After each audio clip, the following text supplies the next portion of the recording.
앞으로 부동산 시장 역사에서 2018년은 그야말로 격동의 한 해로 기억될 것 같습니다. 그만큼 다양한 제도들이 쏟아져 나왔다는 이야기인데요. 2018년에 변경된 제도들은 어떤 것들이 있을까요? 예. 제가 쭉 이게 월별로 한번 정리를 해서 쭉 말씀을 좀 들어보도록 하겠습니다. 자, 우리가 반복해서 학습하는 그런 것도 있습니다만은 올 한 해를 쭉 정리하면서 또 여러 가지 대책이 나오다 보니까 우리 시청자님께서도 좀 이렇게 혼돈하시는 것들이 좀 있을 수 있습니다. 그렇기 때문에 하나의 정리하는 그런 시간을 가져보도록 하겠습니다. 자, 먼저 금년에 바뀐 내용들 쭉 보면요. 금년 1월 1일부터 재건축 초과이익 환수제가 전국적으로 시행이 됐습니다. 자, 그런데 아직 재건축 초과이익 환수가 실제 부과되고 그런 것들이 시장에 별로 없습니다. 그 이유는 금년도에 사업 시행 인가를 받은 구역부터 해당이 되기 때문에 그렇습니다. 그래서 1월 1일부터 전국적으로 재건축 초과이익 환수제가 시행이 되고 있고요. 그 다음에 금년 1월 1일부터 분양권에 대해서 보유 기간에 상관없이 양도세를 무조건 50% 중과를 하고 있습니다. 이거는 조정 대상 지역 내에서만 그렇습니다. 자, 그리고 1월 24일부로 도정법이 변경됐죠. 도정법이 변경돼가지고 재개발 조합원 지위 양도 금지, 즉 투기 과열 지구에서, 그런데 이 1월 24일 이전에 사업 시행 인가를 받은 구역은 해당이 안 되고요. 8.2 대책 이후에 사업 시행 인가를 받은 구역이 되겠습니다. 자, 그렇게 되면은 관리 처분이 되면은 입주 때까지 조합원 입주권을 매매가 금지가 되겠죠.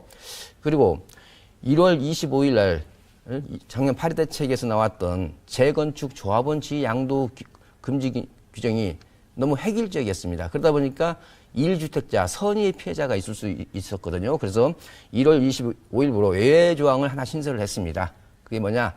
1주택자이면서 10년 이상 보유하고 그 집에서 그 재건축 추진하고 있는 아파트에서 5년 이상 거주한 사람에 한해서는 일에 한해서 지위 양도가 허용이 되고 있습니다. 또한 1월 25일부터는 오피스텔을 인터넷 청약을 의무화했습니다. 물론 소규모는 아닙니다. 300실 이상일 때는 인터넷 청약을 의무화시켰고요. 그래서 쭉 길거리에서 이렇게 줄 서서 분양받는 것을 갖다가 좀 금지를 시켰고요. 그 다음에 또 1월 말부로 신 DTI가 시행이 됐습니다. 신 DTI는 종전 DTI와 새로 받는 DTI를 이제 합산하는 개념이죠. 그리고 특히 2월 5일부로서는 재건축에 대한 안전진단 요건을 강화를 했습니다. 이걸로 인해서 실질적으로 재건축 사업기간이 상당히 연장되는 그런 시장의 반응이 있었고요. 자, 그 다음에 이제 3월 달에는 우리가 잘 아시다시피 3월 말까지 주택 임대사업자 양도세 중과 배제 및 그 다음에 종부세 합산 배제 이런 기간들이 5년에서 이게 8년으로 늘어났습니다. 5년에서 8년으로 늘어났고요. 그 다음에 이제 우리가 4월 1일부터는 이제 대부분 다 아시고 계시죠? 조정 대상 지역에서 어떤 다주택자 양도세 중과, 그 다음에 장기 보유 특별공제 적용 배제. 그래서 2주택자는 10% 중과, 3주택자 이상은 20% 중과가 이제 실시가 되고 있고요. 그 다음에 이제 우리가 이제 크게 이제 9.23 조치라고 하죠. 9월 13일물로 유주택자, 지금 집이 한 채라도 있거나, 그런 사람들 같은 경우는 기본적으로 대출이 안 나오는 LTV가 제로. 그 다음에 9억 이상 고가주택 같은 경우도 신규 담보대출을 갖다가 금지시켰죠. 물론 예외적으로 2년 안에 실입주를 한다든지 2년 안에 종전주택을 처분을 한다든지 이런 외의 조항은 있습니다. 그 다음에 주택 임대사업자가 그동안에 사업자 대출을 갖다 많이 받았었죠. 그런데 이번 9.23 조치에서는 9월 13일부로는 LTV를 40%로 낮춰놨죠.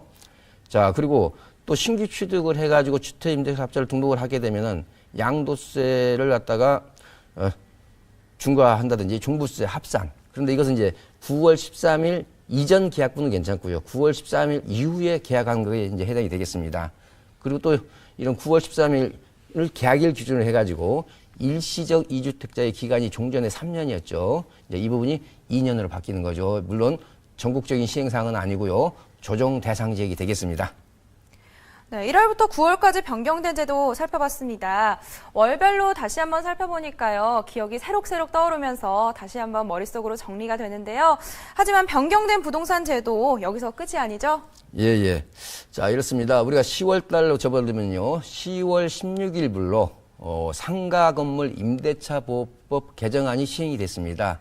주 내용을 보면요. 일단 계약갱신 권을 갖다가 종전에 5년 했는데 이걸 10년으로 늘렸다는 거고요.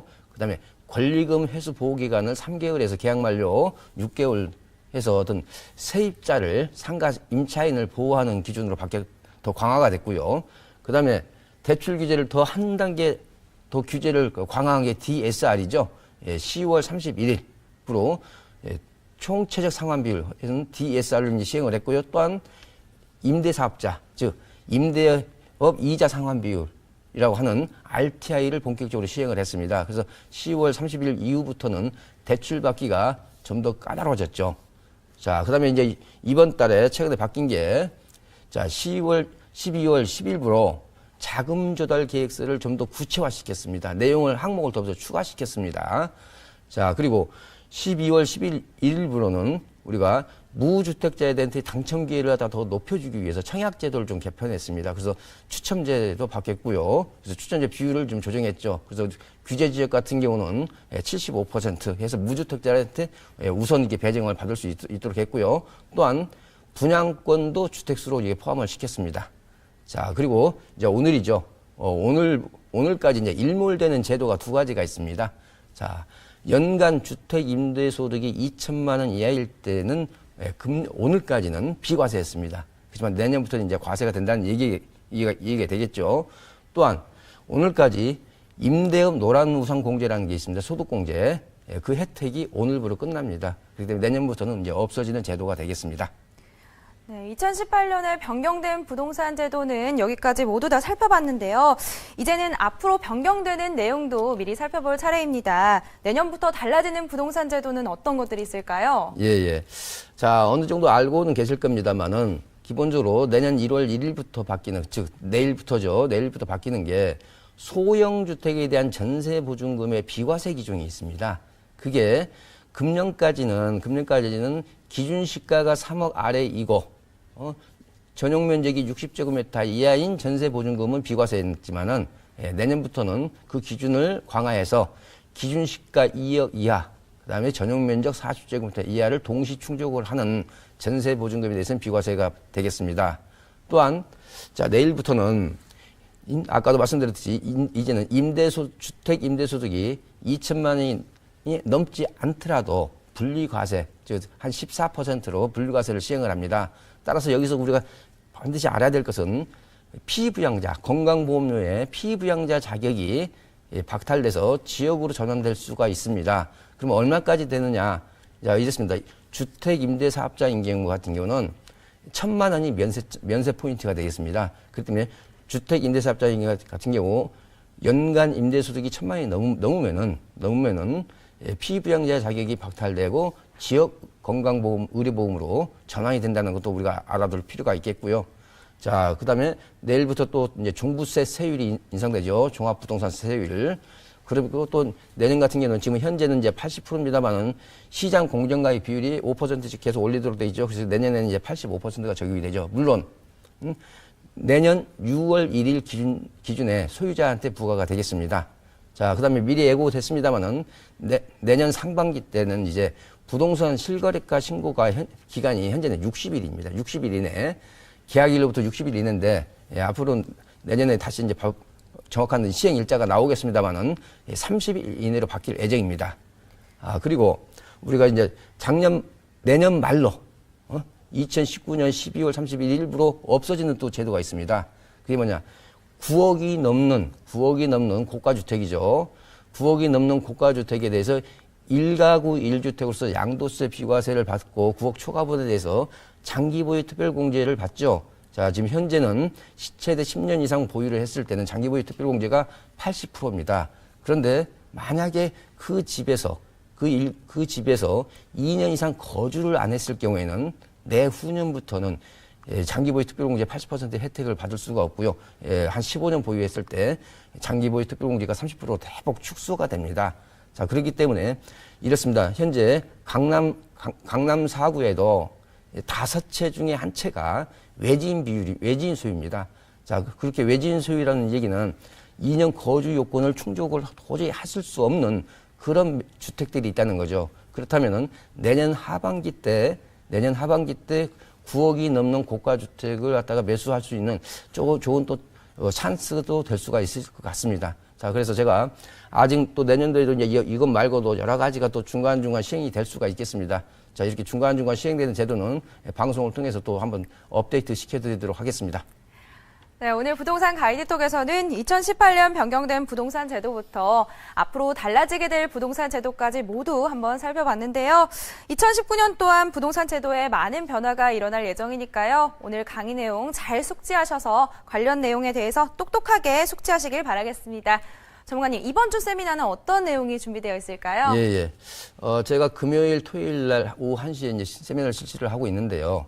자, 내년도 주택시장이 이렇게 규제가 촘촘하다 보니까 어떤 현상이 나올 건가? 그래서 주택시장 전망에 대해서 말씀 좀 드리고요. 그다음에 대출금리나 이런 게 쭉 올라가고 있습니다. 또한 요즘에 역전세라는 표현들이 가끔 나오고 있습니다. 그렇기 때문에 임대수익형 부동산 투자를 하실 때 꼭 우리가 알아야 될 사항들을 이렇게 정리를 해가지고 제가 세미나 때 말씀을 좀 드리고요. 특히 제 세미나에 처음 오신 수강생에 한해서는 제가 세미나 끝나고 시간을 내가지고 1:1 무료 상담까지도 진행을 해드리고 있습니다. 많은 관심 부탁드리겠습니다. 네, 세미나에 참석하셔서 다양한 정보들 가득가득 얻어가시길 바라겠습니다. 지금까지 부동산 가이드톡이었습니다.